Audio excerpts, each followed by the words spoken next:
Welcome আমার প্রিয় ছাত্ররা। আজকে তোমাদের লজ অফ রিফ্র্যাকশন প্রতিসরণের সূত্র প্রমাণ করব হাইগেন্সের নীতি অনুযায়ী। তো আমাদের প্রতিসরণ যে দুটো আলাদা মাধ্যম এবং কোনো আলোকরশ্মি একটা মাধ্যম থেকে আরেকটা মাধ্যমে গেলে যে আলোর যে ঘটনা সেটা হয় প্রতিসরণ। এখন 1 নম্বর মাধ্যমে আলোর বেগ এটা C1, 2 নম্বর মাধ্যমে আলোর বেগ C2। 1 নম্বরের প্রতিসরাঙ্ক μ1, 2 নম্বরের প্রতিসরাঙ্ক যদি μ2 হয়, তাহলে আমরা লিখতে পারি যে প্রতিসরাঙ্কের সূত্র অনুযায়ী প্রতিসরাঙ্ক μ শূন্য মাধ্যমে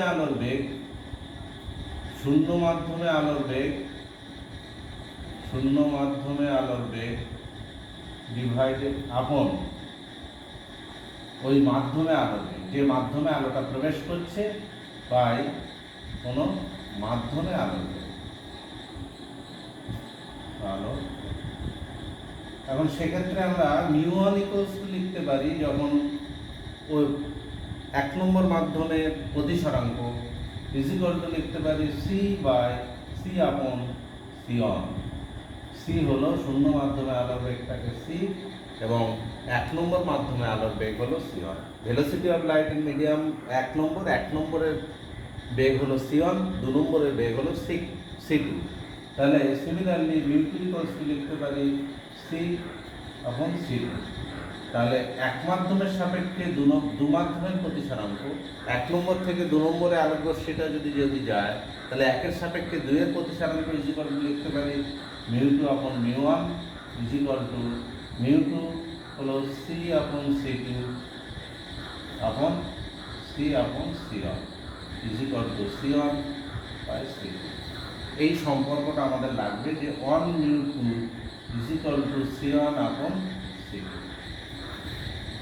এই সম্পর্কটা আমাদের প্রয়োজন হবে। তো এখানে কোনো একটা 1 নম্বর মাধ্যম থেকে 2 নম্বর কোনো মাধ্যমে আলোক রশ্মি প্রবেশ করছে এবং আলোক রশ্মি যেগুলো, তাহলে কোনো আলোক রশ্মি অর্থাৎ লাইট বিম, একগুচ্ছ আলোক রশ্মি, তাহলে সেক্ষেত্রে আলো যেভাবে অগ্রসর হয় সেটা হলো কোনো ওয়েভ ফ্রন্ট, তরঙ্গমুখ আকারে। তাহলে এখানে দুটো আলোক রশ্মি দেখানো হয়েছে, যে একটা আলোক রশ্মি হলো M1A, অপর একটি আলোক রশ্মি M2A এবং তাদের তরঙ্গমুখ হলো AC হলো সমতল তরঙ্গমুখ, প্লেন ওয়েভ ফ্রন্ট। এটা প্রথম। এই প্লেন ওয়েভ ফ্রন্টটা এইভাবে এটা এই তলের সঙ্গে হলো লম্বালম্বিভাবে আছে, পারপেন্ডিকুলার। তাহলে কোনো ওয়েভ ফ্রন্ট পরপর ওয়েভ ফ্রন্টগুলো আসছে, যে সমতল প্লেন ওয়েভ ফ্রন্ট, একটা ওয়েভ ফ্রন্ট, তাহলে এইভাবে পরস্পর সমান্তরালভাবে আসছে এবং কি তির্যকভাবে বলে এইভাবেই দেখানো হয়েছে। তাহলে এসি হলো একটা সমতল তরঙ্গমুখ, যার এ প্রান্তটা এই দুটো মাধ্যমের বিভেদ তল হলো এক্স এবং ওয়াই। এই বিভেদ তলের উপর এ বিন্দুতে কোনো একটা মুহূর্তে এটা t0 সময় t0তে এটা এতে পৌঁছালো, এ বিন্দুতে আছে t0তে। তাহলে এখন এই ওয়েভ ফ্রন্ট তরঙ্গমুখের উপরস্থ অসংখ্য বিন্দু যারা গৌণ তরঙ্গ উৎস রূপে ক্রিয়া করে। তাহলে এ বিন্দু, এখানে ধরা যাক পি বিন্দু, কিউ বিন্দু, তাহলে প্রত্যেকটা বিন্দু এক একটি ওয়েভ ফ্রন্ট রূপে কাজ করবে। এটা হলো হাইগেন্সের নীতি অনুযায়ী। তেমনি সি বিন্দু, তাহলে এসি এই তরঙ্গমুখের উপর অবস্থিত প্রতিটা বিন্দু হলো এক একটি গৌণ তরঙ্গ উৎস, সেকেন্ডারি ওয়েভলেটস। তাহলে এসিটা কি? এসিটা হলো তরঙ্গমুখ, প্লেন ওয়েভ ফ্রন্ট। এসি হলো সমতল তরঙ্গমুখ, প্লেন ওয়েভ ফ্রন্ট। তাহলে ওয়েভ ফ্রন্টের উপরে হাইগেন্স নীতি অনুযায়ী, যে হাইগেন্স প্রিন্সিপাল হাইগেন্স প্রিন্সিপাল অনুযায়ী বলা যেতে পারে যে এসি তরঙ্গ মুখের উপর যে প্রতিটা বিন্দু, এ বিন্দু, বি বিন্দু, কিউ বিন্দু, আর বিন্দু, সি বিন্দু, এইগুলো প্রত্যেকে এক একটি গৌণ তরঙ্গ উৎস, গৌণ তরঙ্গ উৎস রূপে কাজ করবে, বা এটাকে বলা হয় সেকেন্ডারি ওয়েভলেটস। গৌণ তরঙ্গ উৎস রূপে তারা ক্রিয়া করে। তাহলে এখন টি সময় পরে গৌণ তরঙ্গ উৎস হলে তাহলে প্রতিটা p = 0তে একটা এই তরঙ্গমুখের অবস্থানটা হলো শুধু এ বিন্দুটি এই XY তলের উপরে অবস্থিত, বাদ বাকি কিন্তু তারা বিভিন্ন এইভাবে কোণ করে আছে। তাহলে প্রতিটা বিন্দু হলো গৌণ তরঙ্গ উৎস রূপে ক্রিয়া করবে, এটা হাইগেন্সের নীতি অনুযায়ী। সুতরাং যে টি সময় পরে সি গৌণ তরঙ্গ উৎস থেকে আলোক রশ্মি, তাহলে এটা একই মাধ্যমে আছে, নিউটন মাধ্যমে। সেক্ষেত্রে নিউটন মাধ্যমে আলোর বেগ হলো c1। তাহলে এই একই মাধ্যমে টি সময় পরে ধরা যাক এফ বিন্দুতে পৌঁছালো, ওই গৌণ তরঙ্গ উৎস থেকে আলো এফ বিন্দুতে পৌঁছালো। ঠিক সেই সময়ে ওই টি সময় পরে কিন্তু এ বিন্দু একটা গৌণ তরঙ্গ উৎস, এই গৌণ তরঙ্গ উৎস থেকে এটা যাচ্ছে কিন্তু অন্য মাধ্যম, 2 নম্বর মাধ্যম, যার প্রতিসারাঙ্ক μ2, ওই 2 নম্বর মাধ্যমে প্রতিষ্ঠিত হলো, 2 নম্বর মাধ্যমে যাবে। তাহলে এখন এই মাধ্যমে যতটা দূরত্ব যাবে, এই মাধ্যমে নিশ্চয়ই একই দূরত্ব হবে না, কারণ দুটো মাধ্যমের গতিবেগ আলাদা। এখান থেকে আমরা লিখতে পারি যে CF এর মানটা হবে CF = টি সময় যাচ্ছে এবং কত গতিবেগে, c1 গতিবেগে। তাহলে সুতরাং CF = হবে c1 × t, এইটা। এখন টি সময় পরে এই বিন্দু থেকে গৌণ তরঙ্গ উৎস রূপে ক্রিয়া করলে তাহলে কত দূরত্ব যাবে, তাহলে সেখানে আমরা একটি বৃত্তচাপ অঙ্কন করব, যে সেই বৃত্তচাপটার দৈর্ঘ্য হবে μ2, এটা দ্বিতীয় মাধ্যম, যার গতিবেগ হলো c2, 2 নম্বর মাধ্যমের গতিবেগ c2। সুতরাং c2 × t, এই যে দৈর্ঘ্যটা, এত ব্যাসার্ধ নিতে হবে, এত ব্যাসার্ধে একটি বৃত্তচাপ এ বিন্দু থেকে ওটা 2 নম্বর মাধ্যমে এটা আঁকা হলো বা টানা হলো, 2 নম্বর মাধ্যমে এটা অঙ্কন করা হলো। এখন 2 নম্বর মাধ্যমে কতটা বৃত্তচাপ নেওয়া হলো, c2t, এতটা দৈর্ঘ্যের বৃত্তচাপ, কারণ এই মাধ্যমে গতিবেগ হলো c2, টি সময়ে পৌঁছাচ্ছে। তাহলে সেটা ধরা যাক যে সেই বৃত্তচাপটা এখানে টানা হলো, এইরকম একটি বৃত্তচাপ টানা।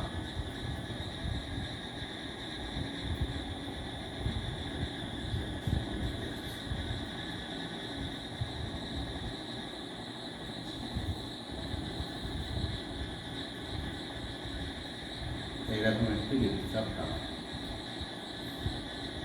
এখন এই যে বৃত্তচাপটা অঙ্কন করা হলো, এই বৃত্তচাপের উপর এফ বিন্দু থেকে একটা স্পর্শক টানা হলো। বৃত্তচাপটা হলো এ বিন্দু থেকে এইটা c2t এর ব্যাসার্ধে, এখান থেকে স্পর্শক এফ বিন্দু থেকে এই বৃত্তচাপের উপর যে অঙ্কিত স্পর্শক অঙ্কন করা হলো। এই স্পর্শকটি হবে এটা নাম দেওয়া হলো এ, ধরা যাক ডি বিন্দু, এটা ডি বিন্দুতে স্পর্শ করেছে। তাহলে ডি বিন্দু হলো স্পর্শ বিন্দু, ডি হলো স্পর্শ বিন্দু। এখন যদি এডি যুক্ত করা হয়, এডি, এডি যুক্ত করা হলো। তাহলে এই এডি দৈর্ঘ্যটা হবে, এডি দৈর্ঘ্যটা কত হবে? এডি ইকুয়ালস টু হবে, বৃত্তচাপ টানা হয়েছে, তাহলে এডি ইকুয়ালস টু সি টু টি, অতটা বৃত্তচাপ টানা হয়েছে। এইবার এই বৃত্তচাপের উপরে এফটি হলো স্পর্শক, সুতরাং বলা যেতে পারে যে এই মাধ্যমে দ্বিতীয় মাধ্যমে এফ ডি হলো যে নতুন তরঙ্গ। তাহলে এফ টুটা, এফ ডি এটা হলো নতুন তরঙ্গ, প্লেন ওয়েভ ফ্রন্ট, এটা নিউ প্লেন ওয়েভ ফ্রন্ট। তাহলে একই রকম ভাবে যখন আর বিন্দু থেকে আসবে আলোকরশ্মি, তাহলে এইভাবে পড়ার পর এখান থেকে এইখানে বৃত্তচাপ টানতে হবে। একই রকমভাবে এখান থেকে আসবে, এসে এখানে বৃত্তচাপ টানতে হবে। এখান থেকে পি বিন্দু থেকে আসবে, এখানে এইভাবে বৃত্তচাপ টানতে হবে। তাহলে প্রতিটা বৃত্তচাপের স্পর্শ এটা দেখা যাবে, এটাই এফডি হলো নতুন তরঙ্গমুখ। প্রতিটা বিন্দু থেকে গৌণ তরঙ্গ উৎস এসি যে প্রথমে যে তরঙ্গমুখটি ছিল সেখান থেকে একই রকমভাবে দেখা যাবে যে সে এফডিটা হবে নতুন তরঙ্গমুখ। এখন যে ধরা যাক, তাহলে এইখানে মাধ্যমটা এখানে আমরা ধরছি যে মিউ1 থেকে অপেক্ষাকৃত মিউ2 হলো ঘন মাধ্যম, মিউ2টা এখানে ঘন মাধ্যম। এটা মিউ2 লঘু মাধ্যম ধরতে পারি মিউ1 অপেক্ষা, সেক্ষেত্রে অঙ্কনটা একটু আলাদা করে আঁকতে হবে। এখানে তো অভিলম্ব টানা হলো প্রতিসারক তল, বিভেদ তল এক্স ওয়াই, এক্স ওয়াইয়ের উপর এ বিন্দু থেকে অভিলম্ব এন, এফ বিন্দু থেকে অভিলম্ব এন প্রাইম। তাহলে যখন এটা টি সময়ে সিএফে পৌঁছাচ্ছে, এটা পৌঁছাবে এ থেকে ডিতে। সুতরাং আমরা বলতে পারি যে এডি এটা হলো, এডিটা এটা লম্ব এফডি এর সঙ্গে, এডিটা লম্ব, এডিটা লম্ব হলো এডি লম্ব এফডি, যেহেতু ট্যানজেন্ট স্পর্শক এফডি, এডি টানা হয়েছে, তাহলে এখানে একটা লম্ব। এখন অভিলম্বের সঙ্গে এটা আপাতিত রশ্মি, তাহলে আপাতিত রশ্মি হলো আপাতিত তরঙ্গমুখ, আপাতিত রশ্মি। প্রথম তরঙ্গমুখটা আমরা শুরু করেছিলাম এসি থেকে, সুতরাং আপাতিত রশ্মি হবে M1 এ এবং M2 এ, M2 এ। এইবার এইটা যদি নতুন তরঙ্গমুখ হয়, তাহলে ওখানে ওর সঙ্গে আবার যে রশ্মিগুলো যে এইখানে এর সঙ্গে লম্ব একই রকম ভাবে একটি রশ্মি, এমনি এটাকে আমরা বাড়িয়ে দিই, এটাকে যদি সোজা বাড়িয়ে দিই একই মাধ্যম, তাহলে এটা হবে, এটা নাম দেওয়া হলো M1 প্রাইম, এটা নাম দেওয়া হলো M2 প্রাইম, এইখানে এটা ছিল ডি বিন্দু। তাহলে এ ডি যুক্ত করে বর্ধিত করা হলো।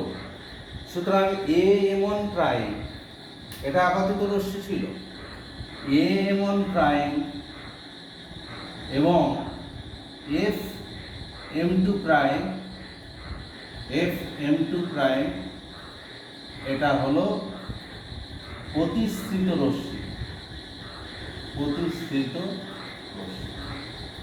এই আপাতিত রশ্মি অভিলম্বের সঙ্গে যে কোণ করেছে সেটা আপাতন কোণ আই, প্রতিসৃত রশ্মি অভিলম্বের সঙ্গে যে কোণ করেছে সেটা। এখন এই কোণটা যদি আই হয়, তাহলে আমরা লিখতে পারি এই কোণের মানটাও আই হবে, এটা আই হবে।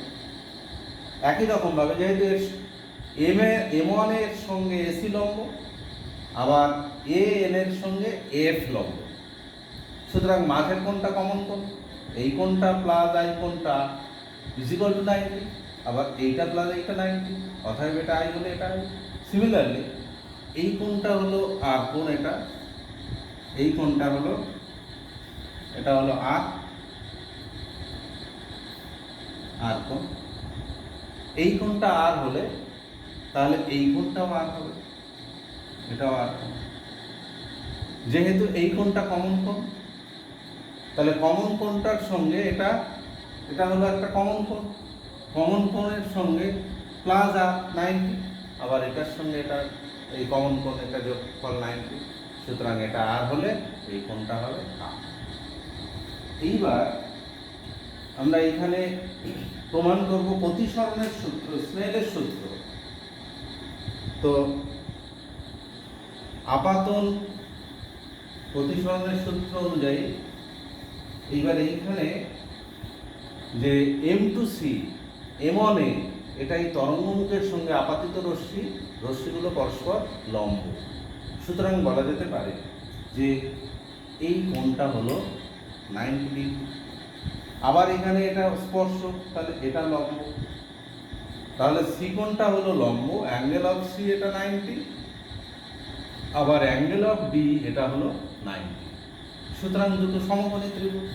তাহলে এখন সমকোণী ত্রিভুজ এসিএফ থেকে আমরা লিখতে পারি এর সূক্ষ্মকোণ আই, তাহলে সূক্ষ্মকোণের বিপরীত বাহু হলো লম্ব, লম্ব আর অতিভুজ, লম্ব বাই অতিভুজ হলো সাইন থিটা, সুতরাং এসিএফ ত্রিভুজ থেকে লিখতে পারি sine I equals to CF, CF upon A. একই রকম ভাবে ত্রিভুজ এডিএফ, সমকোণী ত্রিভুজ এডিএফ ত্রিভুজ থেকে লিখতে পারি, এডিএফ ত্রিভুজ থেকে এটা আর কোণ, এটা লম্ব এডি, তাহলে sine r is equal to, sine r is equal to লম্ব এডি আপন হলো এএফ। এখন এটা এক নম্বর থেকে 2 নম্বর মাধ্যমে আলোক রশ্মি গেলে 1 μ2 ইজ ইকুয়াল টু μ2 আপন μ1 ইজ ইকুয়াল টু μ2 আপন μ1 ইজ ইকুয়াল টু আমরা পেয়েছিলাম এটা হলো c1 আপন c2 ইজ ইকুয়াল টু, তাহলে 1 μ2 is equal to sin i by sin r, sin i আপন sin r, sin i আপন sin r, sin i cf আপন এডি, এফ এফ কেটে যাবে, cf এর মানটা আসবে 1 μ2 ইজ ইকুয়াল টু, এটা আমরা আগেই পেয়েছিলাম 1 μ2 যদি এটা c1 হয় c2 হয় 1 μ2 ইজ ইকুয়াল টু c1 আপন c2। আবার এই স্নেলের সূত্র অনুযায়ী এই চিত্র অনুযায়ী 1 μ2 is equal to sine r upon sine, sine I upon sine r is equal to, এখান থেকে মানটা পেলাম সিএফ আপন এডি।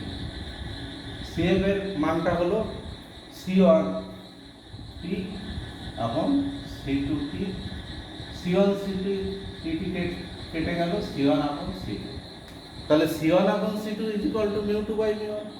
তাহলে সুতরাং আমরা লিখতে পারি,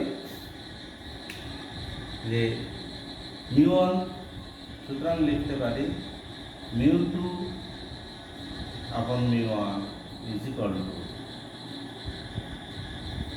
c1 আপন c2 ইজ ইকুয়াল টু μ2 আপন μ1। তাহলে আমরা কি পেলাম μ1 ইনটু sin i, সুতরাং μ1 into sin i is equal to μ2 into sin i, বা এটাই হলো 1 μ2 ইজ ইকুয়াল টু μ2 আপন μ1, এটাই হলো স্নেলের সূত্র। তাহলে এটা স্নেলের সূত্র অর্থাৎ প্রতিসরণের দ্বিতীয় সূত্রটি প্রমাণিত হলো। এখন প্রথম সূত্রটা যে তারা পরস্পর লম্বভাবে থাকবে, যে আপাতিত রশ্মি, প্রতিসৃত রশ্মি এবং প্রতিসারক তলের উপর অঙ্কিত অবিলম্ব, প্রতিসারক তলের উপর অঙ্কিত অবিলম্ব এখানে এন এবং হলো এফ এন প্রাইম, এরা এন, এটা লম্ব হলো এন লম্ব এক্স ওয়াই, এন লম্ব এক্স ওয়াই প্রতিসারক তলের সঙ্গে, এফ এন এটা লম্ব এক্স ওয়াই, আবার এক্স ওয়াইটা এটা লম্ব হলো, এটা তল যে হোয়াইট বোর্ডে লিখছি সেই প্লেন অর্থাৎ তলের সঙ্গে এটা লম্ব, এক্স ওয়াইটা তলের সঙ্গে লম্ব, এসিটা তলের সঙ্গে লম্ব, হোয়াইট বোর্ডের সঙ্গে লম্ব, ডিএফটাও হোয়াইট বোর্ডের সঙ্গে লম্ব। তাহলে ডিএফ, এসি, এক্স ওয়াই সব লম্ব। আবার এক্স ওয়াইয়ের সঙ্গে লম্ব হলো এন, এক্স ওয়াইয়ের সঙ্গে লম্ব হলো এফ এন প্রাইম, এক্স ওয়াইয়ের সঙ্গে লম্ব হলো এফ এন প্রাইম। আবার এসি এর সঙ্গে লম্ব হলো এম ওয়ান এ। সুতরাং বলা যেতে পারে আপাতিত রশ্মি এম ওয়ান এ বা এম টু এফ এবং প্রতিষ্ঠিত রশ্মি M one prime, F M two prime, আর প্রতিসারক তলের উপর অঙ্কিত অবিলম্ব অর্থাৎ এন এবং এফ এন প্রাইম পরস্পর একই সমতলে আছে, একই সমতলে আছে। তাহলে সুতরাং হাইগেন্সের নীতি অনুযায়ী প্রতিসরণের সূত্রটি প্রমাণিত হলো।